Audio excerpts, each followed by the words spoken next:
किया, इसकी बात। इन्होंने क्वेश्चन किया है कि क्या पितरों के श्राद्ध करने चाहिए और पितरों के फोटोग्राफ्स रखने चाहिए। जब उनकी तेरही होती तब तो करना ही चाहिए श्राद्ध।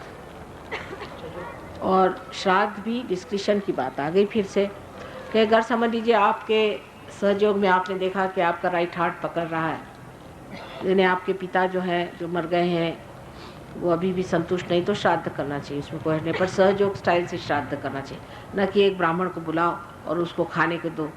एक बार लखनऊ में हमें पता हुआ कि हमारे जो पूर्वज थे उनका श्राद्ध नहीं हो पाया, तो हमने कहा हम श्राद्ध करेंगे।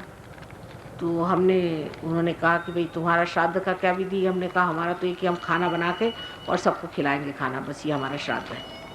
तो हमारी सिस्टर इन लॉ बेचारी ट्रेडिशनल थी, उन्होंने कहा नहीं यहाँ तो श्राद्ध ऐसा था कि 5 ब्राह्मण बुलाओ। मैंने कहा 5 क्या, यहाँ तो एक भी ब्राह्मण दिखाई नहीं दे रहा। नहीं, उन्होंने कहा है अपने 5 ब्राह्मण वो आएंगे और उनका श्राद्ध करें। मैंने कहा अच्छा बुलाइए।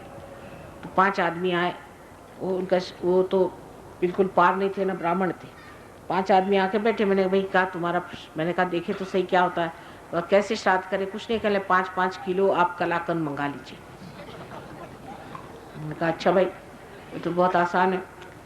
तो उस ज़माने में कलाकंद आता था कोई 10 रुपये किलो या 5 रुपये किलो ऐसा, तो 25-25 रुपया काफ़ी होता था।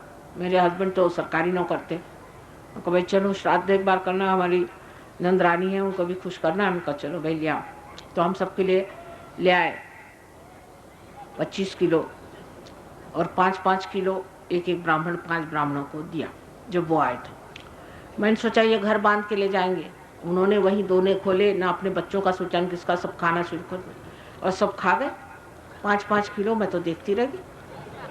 मैंने कहा भाई वाह, जो हमारी नंदरानी बड़ी खुश हुई, हमारे पितर जो हैं वो खुश हो जाएंगे, ब्राह्मणों को कलाकंद खिला दिया। मैंने कहा जी क्या वो कलाकंद खाते भी थे, और वो क्या 5 किलो इनमें से कोई खाने वाला नहीं होगा जो ये लोग खाते हैं। तो उन्होंने कहा आप क्या कर रहे हैं, हम तो आज यहाँ 5 किलो खाए, कल जाके और जगह खाएंगे 5 किलो। हमारे लिए 5 किलो क्या चीज़ होती है जी। मैंने कहा मान गए आपको, आप असली ब्राह्मण हैं। अच्छा मुझे माफ़ करिए, हो गया आपका हिसाब किताब। कहने हाँ ठीक हो गया, हम तो 5 किलो से कभी कम खाते ही नहीं, आप क्या बात कर रहे हैं। मैंने कहा सॉरी आप जाइए। इस तरह के श्राद्ध नहीं करने चाहिए, श्राद्ध का भी एक तरीका होता है।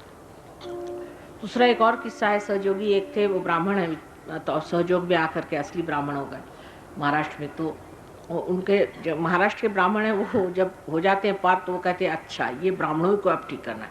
जैसे अगर कोई हमारे पास ईसाई आता है तो वो जब देखता है कि सहयोगी है तो सब ईसाइयों के पीछे लग जाता है कि तुमको ठीक करना है।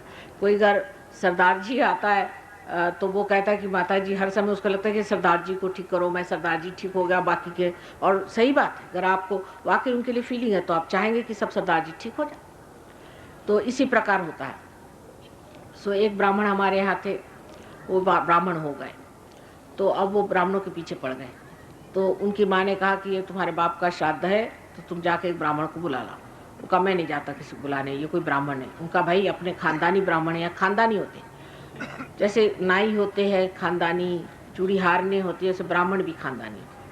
तो वो खानदानी है, उसको बुला के ये गए उसके पास। उससे कहा भाई देखो हमको तो श्राद्ध कराने को माने कहा, हम तो विश्वास नहीं करते, पर हम माने कहा तो हम करा देते हैं तुम आओ श्राद्ध। उसने कहा कि अच्छा ठीक है, आप ऐसा करो कि गुरुवार को रखो तुम श्राद्ध का दिन। उसने कहा कि मंगलवार को नहीं ठीक है। कहे नहीं मंगलवार को ठीक नहीं है, और गुरुवार को बड़ा अच्छा दिन है, और पंचांग के अनुसार मैं तुमको बता रहा हूँ गुरुवार को ठीक। ये घर आए, इन्होंने पंचांग देखा, कि महाराष्ट्रियंस तो जानते हैं संस्कृत, और लोगों जैसे नहीं है, संस्कृत खूब जानते।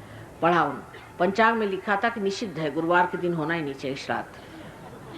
तो इन्होंने मंगलवार को अपना सहयोग से श्राद्ध करा दिया। वो जनाब अपना, उनका कहीं और अपॉइंटमेंट रहा होगा, तो उन्होंने सोचा कि अपॉइंटमेंट के अनुसार चलना चाहिए। तो वो जब गुरुवार को आए तो इन्होंने कहा कि आइए। उनका क्या आप बताओ, श्राद्ध का खाना वाना कुछ नहीं, आपको एक कप चाय भी नहीं मिलेगी। उनका क्यों, कल आज श्राद्ध निषिद्ध है, आप देखिए पंचांग में लिखा आज नहीं कर सकते श्राद्ध, और मैंने तो मंगलवार को कर ही लिया और आप जाइए। उनकी माँ कहने लगी कि एक कप दूध तो दे दो बेटा घर में, इनको तो कुछ नहीं दूंगा मैं, और कभी अपने यहाँ श्राद्ध करने नहीं आई, उनको निकलवा दी। तो इस तरह के श्राद्ध नहीं करिए, इसलिए ऐसे श्राद्ध करने में कोई अर्थ नहीं। दूसरी बात एक पूछी कि पितरों के फ़ोटो रखने चाहिए कि नहीं रखने। फ़ोटो रखने में कोई बात नहीं है, हर्ज नहीं है, पर अगर आप उनके फ़ोटो के प्रति इन्वॉल्व नहीं हो तो अच्छा है, क्योंकि अब वो मर गए हैं, उनको फिर से जन्म लेना है।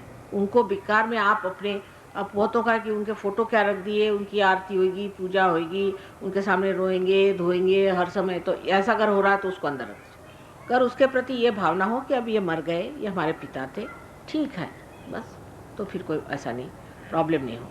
लेकिन अधिकतर लोगों का तो मैंने देखा यही होता कि जब भी देखा फ़ोटो किसी का तो लग गए उसी बात करना। अगर इस तरह की बात हो रही है तो फ़ोटो मत रखिए, क्योंकि फ़ोटो से नुकसान होता है। अगर नुकसान नहीं होता है तो फ़ोटो रखना चाहिए। फिर डिस्कशन की बात आ गई।